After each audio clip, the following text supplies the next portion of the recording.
All right, let's go ahead and get started. Hi, everybody. Thanks for taking the time to join our webinar today. My name is Maggie Bittner, and I'm the events manager at MDR, and I'll be your host.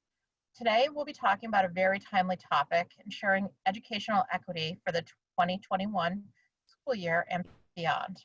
Before we get started, a couple quick things. We have a large group, which is so great, but we're going to keep everybody muted for the duration. We hope to leave some time at the end for questions, so please type them into the Q&A function at the bottom of the screen during the webinar, and we'll get to as many as we can. We may address some of them throughout the webinar as we go. Also, we'll be recording the session, and we'll send you all a link to the recording video and slides in an email by the end of the week. We have a great moderator with us who will really dive into this topic today. Lisa Wolf is an education communications consultant. Lisa, I'll let you take it from here. Great, thanks, Maggie. Hey, everybody, welcome. What a year, huh? And now, in addition to everything else we're dealing with, I know a lot of you who are on the East Coast are dealing with the results of yesterday's storm. So I hope everybody has power, and if you're here, you have internet connectivity.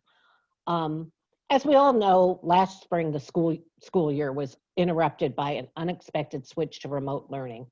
A lot of teachers went home on a Friday, and to learn that on Monday they were expected to teach remotely. While it wasn't the easiest time for the teachers and school leaders and students, everybody rose to the challenge and they learned a great deal along the way. In fact, an MDR teacher survey from last spring, more than 50% of teachers said that they felt their schools rose to the occasion and successfully faced the challenge of the unexpected switch to remote learning. Now, as our country's nearly 4 million teachers and 75 million students prepare to start the 2021 school year, educators are facing constantly changing school calendars, new models for learning, and conflicting messages about what's best for students, teachers, staff, the entire school community. And when making decisions about all these things, ensuring educational equity is top of mind, like it always is for education leaders. And it's really more important than ever before because of all of the new challenges. Today, we have a great panel of experts from across the education community who are going to discuss the way that the COVID-19 crisis has changed our approach to education, discuss new strategies for ensuring educational equity, and talk about the ways that we're leveling the playing field for students in this time of a lot of change. I'd like to welcome and introduce David Huber. David is a school leader who's taught in both urban and suburban districts. David's the principal of Southside Elementary School in Bristol, Connecticut. Welcome to David. I'd like to introduce Lacey Robinson. Lacey is the CEO and president of Unbound Ed, a nonprofit organization that sets the vision for equity-driven national change. So she's particularly appropriate for this panel. Lacey's been a teacher, a principal, and a professional development specialist. And Hannah Hudson is with us as well. Hannah is the editorial director of MDR's We Are Teachers, the largest and fastest growing web destination for teachers. So Hannah brings a lot of voices from teachers across the country with her to our panel today. So welcome to all three of you. The circumstances resulting from the COVID-19 pandemic take the challenge of ensuring educational equity to a new level. Some students are going back brick or mortar, some are going in a hybrid model, some are doing remote learning completely. I'm in Chicago. Today we found out we're doing remote learning completely, at least this week. And so educators are faced with the challenges of ensuring that kids have access to the appropriate technology and connectivity, but also if they're going back, supplies for safety like PPE. MDR's data shows that fewer than 40% of our schools in this country have one-on-one access to devices for learning. So what happens to those students when school goes virtual? As always, when we're focused on laying the playing field, students' socioeconomic and other circumstances need to be carefully considered as educators plan for this new school year. Nobody knows that better than a principal like David. David, how are educational equity issues being dealt with from a building or district level during the COVID crisis? And what tools and resources do you need specifically to support these challenges? First of all, thank you for having me. Number one, we're excited to go back. We're excited to be able to hopefully have all of our students in some form. Our district has an instructional framework that we call excellence through equity. And our superintendent has been very clear that we cannot achieve excellence unless we give everybody what they need. And we know during the time of COVID that we have families who need devices, we have families who need childcare. So there's so many factors of how we're going to return to school. To prepare for this, we've gone to a one-to-one district for the first time. And we know that giving the devices are just one piece of it. However, we need to make sure that we have the ability to use the devices appropriately. For our return, our district is adding 4 additional days of staff professional development, and that will help make sure that we are safely returning, but more importantly, that will make sure that we have the skill set so that we can reach our learners wherever they may be. So families will have an option to learn either from home or in school if that is an option. And we need to make sure that we're using the tools that we want our kids to use on a day-to-day basis. If we do return, we're planning to have 100% of our instruction utilizing these new tools so that in the event that we needed to go virtual, that our students would have comfort with the devices that they've been provided. We also know that one of the challenges in terms of equity at home is if students don't have families that could support them during the day, that our students, if they're familiar with the devices, would be able to use them more independently. A few other things that we needed to do is we needed to take a look and be looking at providing professional development for our families so that if our families are going to be home supporting their students, just as we would with our teachers, our most second important teachers are our parents at home. So we're going to be providing them professional learning virtually so that they can best support their students. And I think the last focus that we've had is really looking at our students' social emotional well-being. So we're spending a lot of time, teaching the skills, reacclimating our students so that they can support themselves to be successful in their learning. Great. Super. I think the PD for parents and families is particularly interesting. Lacey, what new educational equity issues have you seen arise from the COVID-19 crisis from a national perspective? Well, thank you, Lisa. And I think that's an interesting question. I think on one hand, the technical equity issues rose quickly to the top. And by technical, David just mentioned ensuring that all students have devices, ensuring that all students have access to Wi-Fi. In some cases, in some systems that did not have the devices, as you mentioned, Lisa, weren't afforded the opportunity, didn't have the monetary means to provide devices for everyone. It was around making sure that all students were receiving either learning packets or access to books. And I would say even dwindled down to the technical issues of reaching out and contacting some students and families. So in one way, those technical issues we saw nationally were bubbling up, but one could also say that those technical issues were actually just roots of what was happening prior to this COVID crisis. There were adaptive issues that we've seen nationally across the United States when we talk about providing an equitable education for all students. And what I mean by that is ensuring that all students have access to a high quality aligned curriculum so that teachers aren't spending hours upon hours of planning time piecemealing lessons to ensure that they're offering up grade level work. I think additionally, access to not only technology devices, but ensuring that if there is a learning condition in a building, that all 7th graders must do research, then prior to making that condition, we need to ensure that all 7th graders have equitable access to Wi-Fi, internet, research means. And so what we found in this crisis, and I like to say what happened was the door of inequity was cracked open. And we could no longer ignore what we were battling prior to the COVID crisis. Great, super. Hannah, what are teachers telling you their biggest concerns are when it comes to heading back to school? What kinds of resources do they need, particularly to level the playing field for remote learning, or to ensure that in-school students have access to PPP and, Lysol wipes and the other kinds of things they need in the classroom?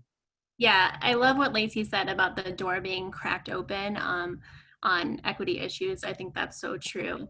I would say that the biggest thing that we're seeing among our We Are Teachers readers and audience members is fear. In the classroom, there's an axiom of Maslow before Bloom that students need to understand that their basic needs are being met before they can engage in any learning. And I think we're seeing that on a huge scale right now, not only for students, but also for teachers who are worried for their safety, who are worried for their students' safety. And there are safety issues, whether you're going back in person and trying to meet the CDC recommendations, or if you're staying virtual. We know teachers are really worried about the kids who aren't showing up, who don't come to virtual class. And we know that child abuse reporting went way down during the pandemic because teachers weren't seeing, certain situations in class every day. And then, Lacey and David both touched on the access issues. Teachers are also talking a lot about that. Access to technology, but also access to other materials like Lacey mentioned. School supplies, books. Not all kids have those kinds of things at home for remote learning situations. Another big concern for teachers that we're seeing is related to privacy, both their own privacy and student privacy. Remote learning exposes a lot of privacy issues because, as you can see on these Zoom calls, we're opening our homes to people. Not all teachers want their home lives being exposed to 30 kids. Not all kids want their home lives being exposed to their classmates. As far as what we see teachers wanting and asking for, I would say the biggest one is just being included in the conversation around scheduling, around what the plans are for returning to school. They want clear plans and guidelines, and to be heard and understood. We see so much interest in digital resources. Our article on virtual field trips on We Are Teachers has had close to 2 million page views since the pandemic began.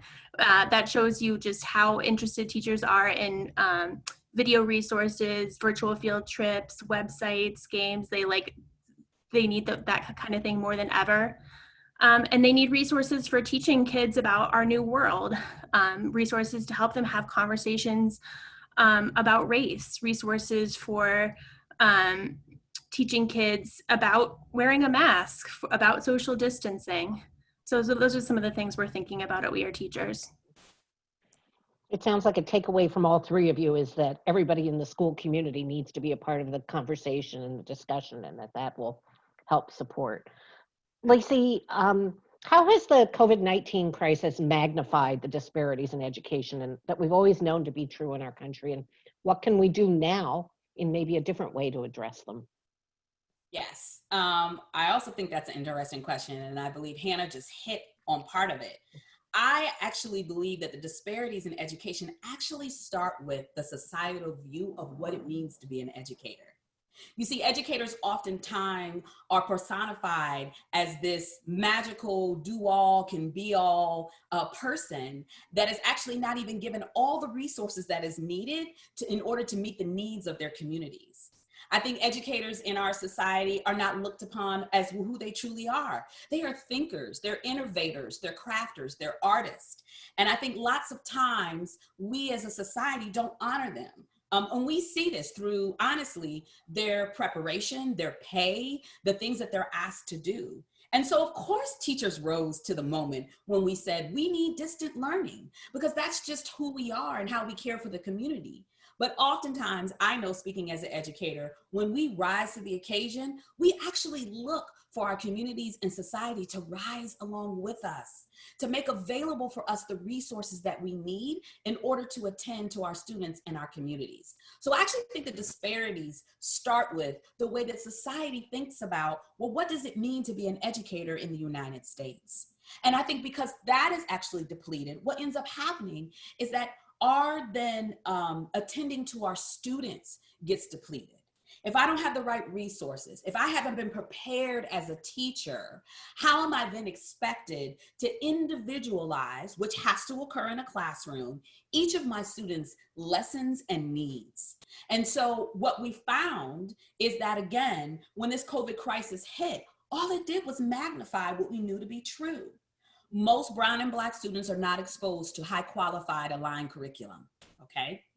Most students that are marginalized, their resources are often dwindled. And when they do have the appropriate resources, lots of times the things that help the resources come to life and fruition in a classroom are either depleted or non-existent. Our teachers need support. They need professional development. They need an opportunity to not just talk to the teacher across the hallway, but talk to the teacher that's across the state that might also be meeting the same kind of needs in their different communities. And so one of the things that I'm hopeful in this crisis, one of the things I think about what's the beauty in the ashes, is that we as a nation begin to re-examine what it means to be an educator, that we as a nation begin to examine what does it truly mean to gain an education in the United States, and what is the expectations, not just for learning, but the learning conditions that we create in each system, district, and school. And most importantly, how do those conditions answer to an anti-racist and anti-bias mindset? And I'm hoping that as we begin to grapple and answer with some of these questions, that we as a nation can gather together and begin to dismantle some of these barriers that we knew that were there before the COVID crisis. Great, great. So David, from a parent perspective, how do we bring parents into the conversation in terms of equity? You know, how important was the homeschool connection to you in the spring? And what impact will that have on the way you're going to do things in the future? You've already talked about PD, but are there other kinds of things you're going to provide to parents or do to engage parents in this broader conversation? Yes, and going along with what Lacey said, I'm currently engaged in some professional learning with a consultant, Ken Williams, and he's getting our staff to take a look at are our schools designed for learning for all or for learning for some? And again, the idea that the equity door has really shed light on how we do things, we realize now that we need to engage with our parents more so than we ever have. We need to see them as partners, we need to see them as allies and resources. The first thing we needed to do as a staff is the COVID experiences was challenging for everybody. And what we needed to focus on is always assuming positive intentions. We may know that we saw students logging in, six-year-olds at 8, 9 o'clock at night because that was the time when they had access. That was the time when they had support to do their learning. We had situations where students would not be able to log in for a few days and then try to do some makeup work over the weekend. And what we needed to assume was, we asked that our families assume that we are doing the best we can with the resources that we have and that our families are doing the same thing. We also did a lot of parent surveying to get some feedback. And one of the things that came out that I was very proud of is our family said that our communication was stronger and more positive than it's ever been. The communication was not just about learning. It was about, just checking in. How are you doing? Are things going well? What's going on? Is everybody safe and how is everybody's well-being? And that was a really nice shift because we began to see each other as individuals as opposed to we're the school, you guys are the family. We did Facebook Q&A sessions, and again, it was interesting to hear the questions that our families had. So the things that I assumed that our families would need to be supportive or successful oftentimes are different. So we had families that were asking for mental health support, asking for resources for Wi-Fi, asking for where can I go for healthcare. So those are things so we needed to begin to really think about how we were supporting and engaging with our families. We talked about connections, and we're going to focus on that a lot because we know that when we open up, we may have some kids learning at home, some kids learning at school, but it doesn't matter where they're learning. We need to make sure that they feel connected to our school and the work that we're doing. But that idea that Ken Williams said, that is our school designed for learning for all or for most, is so impactful, because if we don't see our parents as our biggest advocates, then we're going to focus on, then all of our students won't have that same opportunity. So, I mean, one thing that's resonated through all of this is that teachers are central to making all of it happen. Hannah, what role do teachers play in leveling the playing field for students, particularly right now? Yeah, Lisa, I think we need to ask what responsibilities we can actually take off of teachers. I think, they're obviously participants in this conversation around equity. They're innovators, but we can't put solving equity issues completely at the foot of teachers like we do so often with problems in education. Teachers already buy food for their students. They buy supplies. They spend hours looking for resources to meet their individual students' needs. And they need more support for all of those things. That said, teachers are boots on the ground. They can see who is falling through the cracks. They can flag those kids to leadership and to social services. They can challenge policies or plans that are unfair to students for whatever reason. And they can use their voices to call for equity for all of their students and speak up. David, Lacey, do you have any comment on what Hannah just said, or Lacey? Well, I love what Hannah just said because it magnifies what I was speaking about. She's absolutely right. We cannot lay the answering of righting the wrong in our equity issues at the feet of our teacher. And it actually is, and I would even go to say at the foot of our building leaders like David. It is literally going to be a collective effort between our system leaders, our board members, and our community members that are committed to ensuring that all students receive an equitable access to education. And then I would also take it up a step. It's going to need to be a commitment from our policymakers, our ed reform nonprofit folks like myself. It's an all around collective effort, because here's the thing. This is built out of some systemic bias, racist practices that we as a country oftentimes don't stop to examine how they're playing out in what we now call school. And so it will take a collective effort in order for us to eradicate that. And I will also, I'm going to keep saying this, we will continue to see our teachers rise to the occasion to try to eradicate this. And I usually call this throwing peas at a dragon, because they're not given enough resources and they're not given enough policy, I would say, to help stand on in helping eradicate these issues. So I wholeheartedly agree with Hannah. We cannot lay it at just the feet of the teachers. It has to be a collective way of us solving it.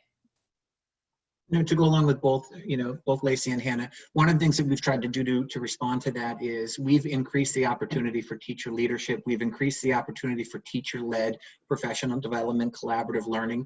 I have never seen our educators work as hard as they did last year. So it's important that as we're thinking about our reopening schedule, the fact that our district added 4 additional days of time for our staff to become acclimated so that they can become excellent in the use of our tools and build structure to engage in, connection activities with all of our kids, that time we need to have to appropriately and fairly have our teachers do the best they can every day. Well, and, resources are the core of everything. And particularly PD. I mean, PD has kind of been woven through this entire conversation. Early this year, MDR asked teachers what additional resources they needed right now to support what they were doing with remote learning.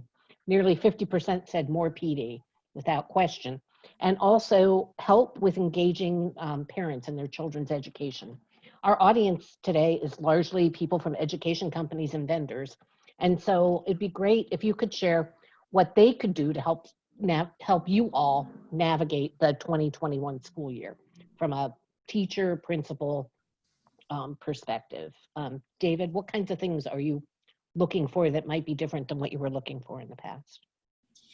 So I think that number one is I see this COVID opportunity as a way for us to fundamentally change how we do and how we think of teaching. So it's an opportunity for us to make so many improvements based on what we started to do last year. We're shifting our culture about how, when, and what kids are learning and giving kids choice. And so some of the things that I think would be helpful is, as we're looking for resources so that we can maximize the limited time we have for professional learning, so that we can then spend more of our time focused on, our small group instruction with our students.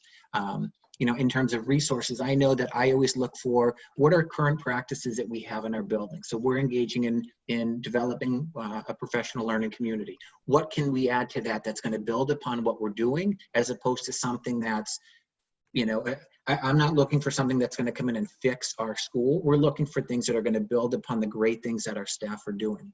And so those are always resources. Every investment that we make as a school, there's always some throughway into some ongoing professional learning, ongoing support to look at how we're able to implement whatever that resource is in our building. Great. Lacey, you mentioned aligned curriculum earlier. Is that one of the things that you think schools are looking for right now, or what other kinds of resources that might be different than things they were looking for 6 months ago? Yes. So I say yes, aligned curriculum is number one. One of the things we watched nationally is that a lot of systems, as I mentioned before, we're not just scrambling to figure out how to actually activate their distant learning, but also like the what. What we noticed is that systems that had already adopted an aligned curriculum were given a roadmap, if you will. A roadmap that identified the prerequisite standards that students would have needed to have in order to meet the standards of their grade level. It had the resources, the links, and not only did it provide a roadmap for the teachers, but it also gave the teachers an opportunity to explain to their parent and give caregiver community, here's where your student is currently, where we left out on that Friday, and here's where we're headed. So the aligned curriculum afforded that opportunity to free up some time for teachers so that they wouldn't have to go to Google or Pinterest to try and find lessons to support the distant learning. I say second, a PD opportunity, and I love what David said in terms of like meeting his teachers, like where they are and what can we do to enhance it. I know our work at Unbound Ed, we just held and are holding next week our final virtual summit, where we asked some of our closest educator friends to come together. And in 2 days, we have our brain sweat around the nuances of offering highly qualified aligned ELA curriculum and the considerations for, well, what does that look like in an equitable classroom environment? So getting teachers to pay attention to unpacking the standards. What role does it play in the curriculum that you're putting forth to students? Access to grade level instruction. What does it mean to scaffold the instruction versus modify? See, these are all the things we should have been feeding our practitioners and educational community prior to the crisis, so that when we had to flip to distant learning, those pillars that we know that our pedagogical content moves and understanding of the standards and how aligned curriculum work, those pillars would have stood up as we decided, and this is what we will offer in distant learning. So I hope, as David said, that this will give us an opportunity to now come back and support our educator community in the needs of enhancing their practices, their mindsets, and their understanding of literally what it means to learn at their grade level. So Hannah, earlier you mentioned teachers looking for digital resources like virtual field trips and other resources like that. What other kinds of things do you think will be really important for them to have for this school year? Yeah, some of the things that we're working on at We Are Teachers in partnership with some of our sponsors as well are virtual field trips, like we mentioned, and then also other types of videos, quick explainers, things that can be easily dropped into either a virtual lesson or an in-person lesson. Slideshows and digital presentations are also huge, and bonus points if they can be used on any platform, Google Classroom, Seesaw, what have you. We're also working on a lot of what we call printables, but in the COVID world might just be, worksheets or activities, but things that go deeper than, I think worksheets kind of get a bad rap, but things that go meaningful assignments that kids can do in the classroom and remotely. And then, David talked about PD for parents, and that's another thing that we're working on too, is just giving teachers and school leaders information that they can then pass on to their parents to help them through literacy instruction, to help them through teaching math. I'm sure you guys have seen the memes about trying to teach math now, the new math now, and parents are like, we're going to go back to the old way of long division because we don't understand this. So parents need support. Another big thing is just easier access to all the virtual products that are out there. And that's something that we're working with our partners on too, is just, my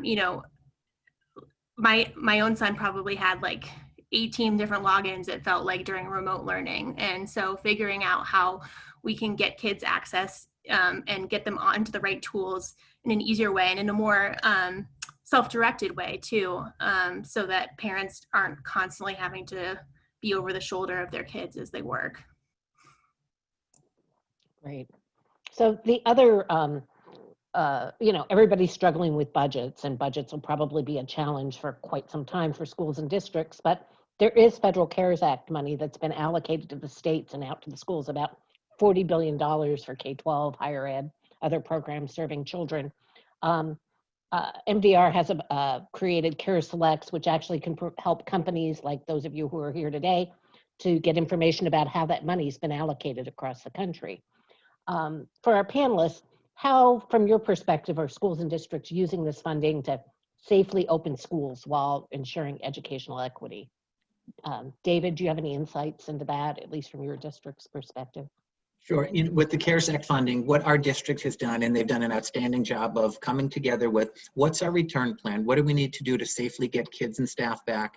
And then what do we need to do to make sure that the instruction is going to be outstanding for everyone? So all of the CareSec fund, at least in our district, that was spent at the district level. And I know some of the things that we needed, as I said before, we went to a one-to-one, but doing that is, it's not just the device that you're buying. You need to make sure that there's increased access. You need to make sure we have 3-year-olds holding a tablet. So there's got to be cases, insurance plans. There's a lot of other tech in terms of software and video conferencing. We've gone to an online registration because we want to decrease the opportunity or the amount of families coming in and out of the school and building.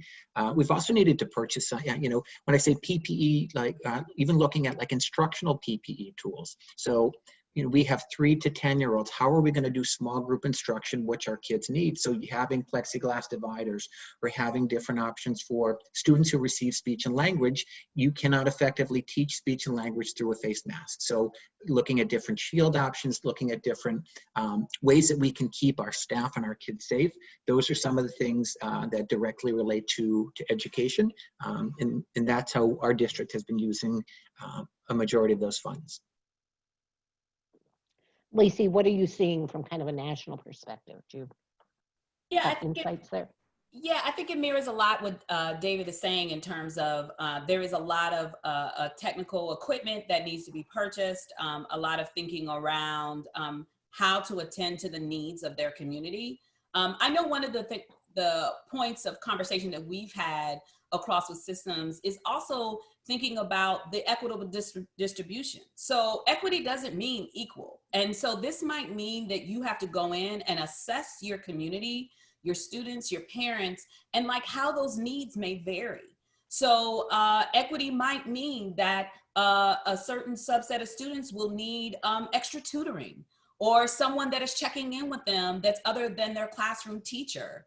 Equity might mean that some families might need multiple jetpacks at their house because I have a kindergartner, a first grader, and an 11th grader in my house, and I'm working from home remotely, and that's a lot of Wi-Fi access. So one of the things that we really want a lot of our systems to begin to think about, and those that are making decisions about those CARE Act dollars, is that how are those dollars being applied equitably across the system? And then the last I would say, and I know this is going to sound controversial, but I think that this opportunity is providing us in this crisis a moment for us to start thinking differently than what we've been thinking about how to apply funding, what we're actually purchasing, how do we meet the needs of our communities. I believe that we serve a community that is so innovative that some of the things that we've been struggling with prior to this crisis can actually be eradicated. And so that's the other thing that we talk to a lot of our system leaders about is don't just think about what you would normally do. Let's think about how we could attend to the needs of our families and students in different ways that is truly rooted in the tenets of equity. Hannah, are the teachers in your community talking about this at all, or about where the money's going in their schools or where they think it should be going? I think it's like a little bit veiled still from the teacher audience, but one thing that I would just add on to what David and Lacey said is that in addition to equipment, I do know that like at least in Denver where I live, there's also CARES funding being used for nurses. Our schools haven't had a nurse on staff full time for years, and the pandemic, but now it's going to happen, and I think that's a good thing. That's great. So, I mean, in spite of everything we're dealing with, this has not been a pessimistic conversation by any means. And I think that shows kind of the trajectory that we're on. And the really good news is often when we're in times like the ones we're living in, the hard things bring about strong, sustained, positive change for the future. If each of you kind of, as we kind of come to the conclusion, could reflect on what positive long-term impact do you think the events of 2020 will have on education in the United States, particularly from an equity perspective? And we'll start with you again, David. I think this is probably one of the greatest opportunities we have for positive change. We know better now, so we need to do better. We realize the gaps in equity and equal opportunity for our students and families we need to address that, and we need to ensure that all kids are getting better access to learning. I think there's huge opportunities for improvement to continue to build on what we started, looking at changing the culture for how we learn, where we learn, when we learn, and even what we learn. We had a fourth grader who, during virtual learning, did a research on the heart, submitted a YouTube video, and did his own demonstration, and he shared it with the teacher. It was the most amazing learning that I've ever seen. And so, that student did more independently on their own at home with their family than we would have ever expected someone to do it in the classroom. And we need to capitalize on that. We need to make sure that we're appropriately supporting our teacher. We know that the devices are helpful, but it's not the device, it's the person who's in front of our kids. And so we need to make sure that they feel supported, that they there's an appropriate number of new expectations so that they have a fair shot to do great things every day. And I think the last thing is we have an opportunity really to focus on the relationships and how we're building them. And it's not just before and after school, but how are we building our relationships through the degree in which our kids are learning? How are we supporting goal setting for all students, setting higher standards of 100% mastery on essential learning, and then encouraging and supporting our students to reach that? So I think we're really rethinking the how we're going about the learning for everybody, but just increasing the expectation that all kids should and can learn great things. Great. And Lacey, what's your vision, your positive vision for the future when we someday can all go to a restaurant and have a meal and things like that? Right? Well, I think, we are in the midst of not just a COVID-19 pandemic. I think that the pandemic of racial inequity has risen to the top. One of the things I talk about a lot is when most of us were sheltering in place and states and communities were figuring out what was going to be our new normal, it forced us to consider ourselves as a collective community. And so it doesn't go past me that in this moment as a collective community, many of our scabbed over sores started popping out. And so I'm really hoping in this moment that we face it and that we ask some really hard and important questions on how we can dismantle the systematic racist bias that we know that has plagued our policies, our procedures, and our practices when it comes to schooling in the United States. So it doesn't go past me that the George Floyd, the Breonna Taylors, and all those other folks that have been, I would say, momentum movers for us, that sacrificed their lives for us to stand up as a collective community and say, enough. And I think that looking at who we are as educators, I think our parents having to be at home and play the role of a teacher and understand that, wait a minute, there is an art and science to teaching. And I haven't given these educators enough credit for what they do. I think that this is also a moment for us to get together and say, what can we do as a collective community to support our educators across the United States? What haven't we give them? What could we start giving them now? And so my hope is really sits on those two pillars, how we can change our perception of educators, and most importantly, how we can dismantle the systemic racism and biases, policies, practices, and procedures that have plagued our country. And yes, we can discuss this over a glass of wine as soon as the restaurants open. Hannah, do you want to build on what Lacey just talked about? I would definitely echo what Lacey said. I feel like this is a critical moment in terms of just recognizing the vital role that schools play in our society. School is like the #1 social safety net that we have, and I'm hopeful that not just teachers but school leaders will get more support in terms of feeding kids, making sure that their basic needs are being met, and then their educational needs are being met.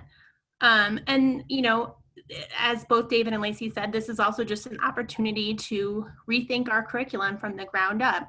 We've always done it this way. It's just not going to cut it anymore, not in this world. And that's an exciting opportunity. Great, thanks. Well, and thank you to all three of you for really sharing great perspectives. Schools are facing challenges like they never have before. And every morning I wake up to see what district is doing this different, and I can't imagine what it's like to be a parent and worry about all of that from that perspective.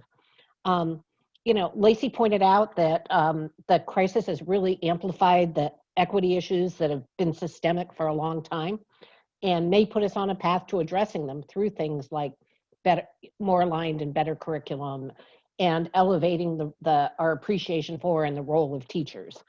David, with your great perspective as a principal, you brought really strong insights about how important it is to engage parents, and that ensuring equity goes way beyond making sure kids have devices and connectivity. And also pointed out that there are great opportunities for advancements in the ways kids learn, particularly independently, and that maybe all of this will remove some barriers to all of that and the way we think about it. And well, Hannah, the whole conversation just brought out what we all already know, is that teachers are central to all of this. And you really brought the voices of the hundreds of thousands of teachers in the We Are Teachers community who know what they need to be successful. And we all just need to listen to what they're saying, no matter where they're going to be teaching from this school year. So I thank all three of you. To me, it was a great conversation. So.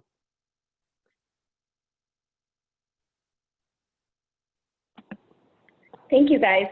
We do, if you don't mind sticking around for a little bit, I have some questions that have come in as you were talking, and I don't think we'll be able to get to all of them. So what I think I'll do is there's a few similar questions, so I'll maybe combine those.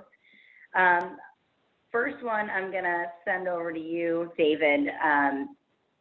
So you had led off with the concept of parent PD and family PD, which I think is a really neat concept and one that we hope many schools and districts will do, given the whole conversation we had today and how some of this falls into the home. So there's a question just about, what are you planning for families? And there was another question just in terms of how to connect with parents and guardians. So I'm wondering if you could kind of take both, and that how are you delivering the PD and what are the types of professional development offerings you have for families? Sure. In terms of the professional development, one of the challenges that we had last year was, and somebody mentioned it, were the glitches in the system. So if you're in Seesaw, you have to click a link to get to a resource, to get to something else. And the parents and students became so frustrated. That was the barrier to their overall learning. So, professional development on how to best use and navigate the different resources, but also supports in, we're asking our families to teach their kids how to read or to understand math or to persevere and problem solve. Other areas of professional development are how to build emotional intelligence for students. So we have a block every single day. We call it our crew time. It's 25 minutes.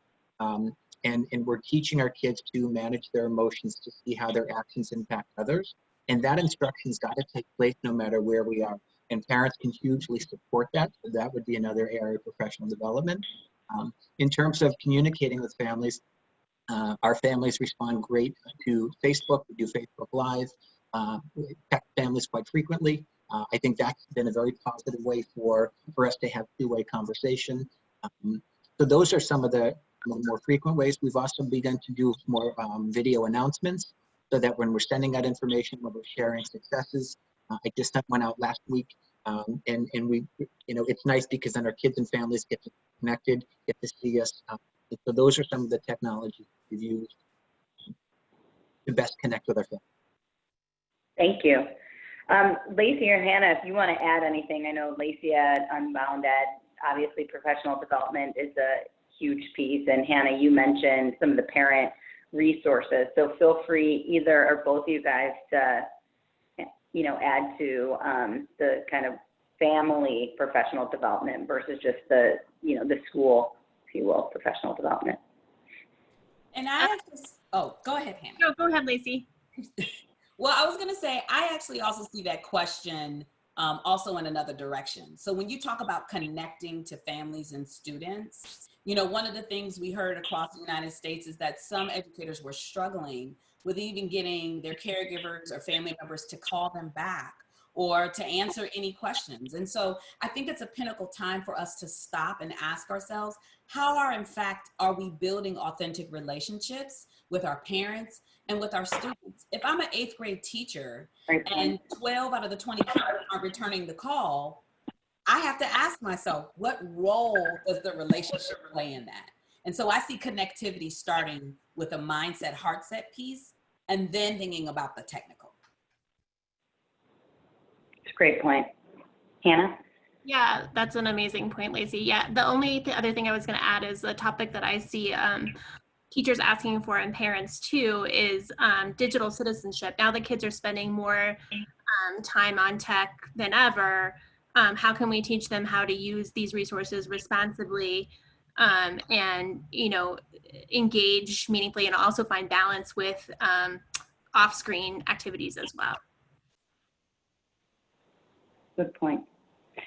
Okay, there was a few other questions. I'm going to do the same thing and combine two, and each reference something. One reference is something that Hannah said, and another reference is something that Lacey said. But I think, David, you'll have a perspective too.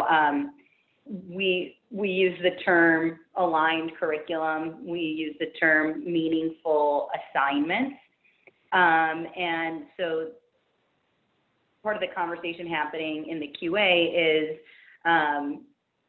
given the switch last year to distance learning and schools trying to figure out how to implement learning from afar, some schools made decisions about grading, and some schools made decisions about assessment.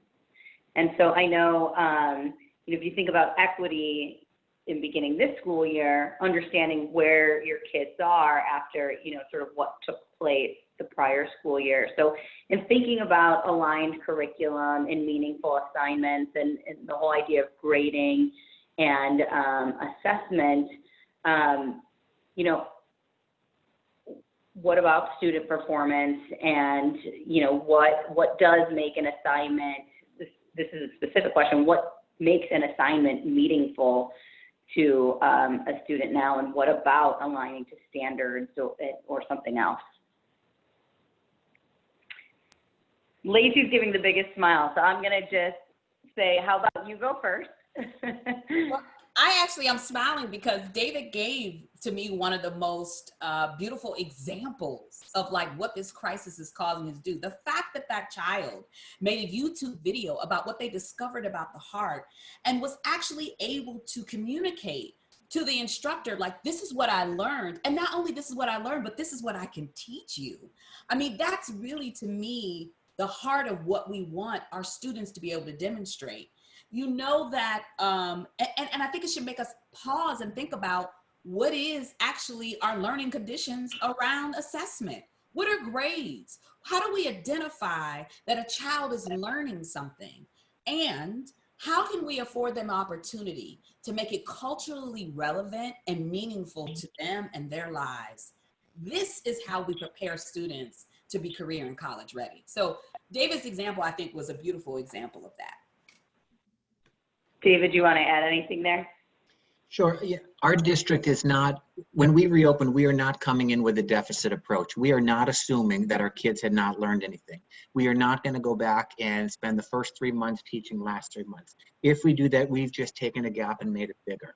I think what we need to, I always look at the like whether we're talking aligned curriculum or essential curriculum, we need to make sure that we're crystal clear on, we're going to ask our teachers, what were the 3 most important skills you're concerned that the kids may not have acted last year, so we can connect that to this year's learning. We need to make sure that when we come up with that essential learning, those essential standards, we're crystal clear on the success criteria, and our kids need to know that. Our kids can't set goals unless they know exactly what they're working towards. So just developing clarity for our learning, developing, a sense of if essential, it's got to be essential. And if we're saying something's essential, not just that we promise to teach it, that it's that we promise our kids are going to learn it. And that's our responsibility as responsible. And in terms of an assessment piece, we're not going to go and spend the first 3 weeks reassessing. We know that that's not a good way to start. That goes against all the social emotional needs that we know that our kids have. So we need to begin building community and then prioritizing our essential learning. I think I really like that approach. I think that's a great way to think about things. And I do think maybe at the heart of the question, although I wasn't the person who asked, it's interesting when you use the word essential and you think about, okay, there's the core curriculum stuff, but you, David, made a point throughout, and Lacey echoed that, which is this social emotional piece, the 25 minutes that you spend every day. Actually, that is essential. So it might be just as essential as math, or maybe even more as essential as math. So it is interesting conversation that you all were having when you were saying meaningful and essential and aligned, but also each one of you individually and separately, I think brought to the discussion the point that it's not just about curriculum. There's all these other things that are factors, and Hannah, maybe even you to reiterate something you said, which was, the child's well-being comes first, and then maybe learning after that. So I don't know, Hannah, if you have anything to add. We are running close on time, but you might have something to say. I just wanted to echo something that I think both David and Lacey touched on too, is that, this is not only our opportunity to rebuild a curriculum, but to rebuild grading and assessment. Lacey asked, what are grades? What is assessment? I see teachers asking those same questions every day. And I think that there's, at least here in Denver, there was a requirement that teachers offer written feedback instead of grades. And just from a parent perspective, that was so meaningful to me to get those written comments, much more meaningful than grades would ever be. And I got more written feedback from my kids' teachers during remote learning than I've ever gotten previously. And that excites me, just thinking about what that could look like in the future, just in, having a dialogue about how kids are doing rather than it just strictly being a grade and that's it.